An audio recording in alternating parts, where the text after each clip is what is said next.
Israel अपने सबसे बड़े दुश्मन को मौत के घाट उतार चुका है।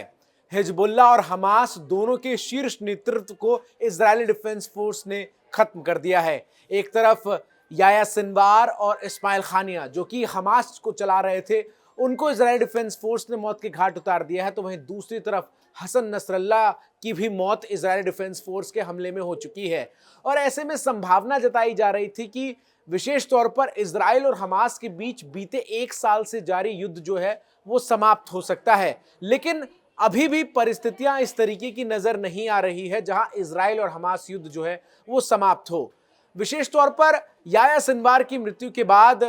इजराइल के प्रधानमंत्री बेंजामिन नेतन्याहू ने गाजा के आम लोगों को संबोधित करते हुए कहा कि जो हमास के लड़ाके हैं वो अपने हथियार डाल दें और वो तमाम बंधक जो इजराइल के हमास के कब्जे में हैं उन्हें जिस वक्त छोड़ दिया जाएगा उसी वक्त से हमास और इजराइल का युद्ध जो है वो समाप्त हो जाएगा। तो वहीं दूसरी तरफ हमास की तरफ से भी ये दो टूक कह दिया गया है कि जब तक उसके ऊपर लगातार हो रहे हमलों को इजराइल नहीं रोकेगा तब तक बंधकों को छोड़ने की बात सामने जो है की जा रही है, उस पर कोई जवाब हमास की तरफ से नहीं दिया जाएगा और बंधकों को नहीं छोड़ा जाएगा।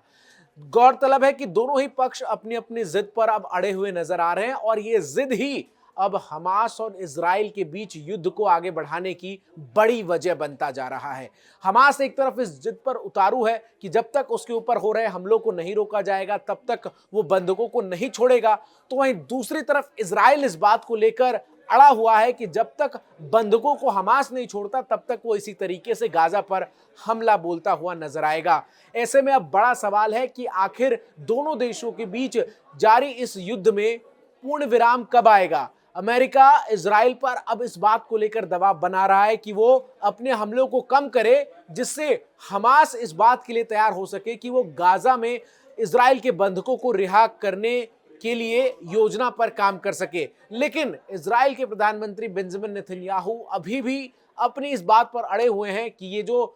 हमास के साथ जंग है ये इजराइल के सुरक्षा और अस्तित्व की जंग है और हमास को खत्म कर कर ही ये जंग जो है वो रुकेगी। लेकिन अगर हमास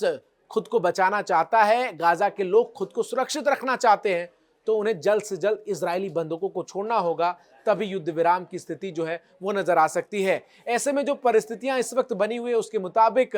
इजराइल की तरफ से हमास के शीर्ष कमांडरों की मौत के बाद भी इस वक्त युद्ध रुकता हुआ नजर नहीं आ रहा है।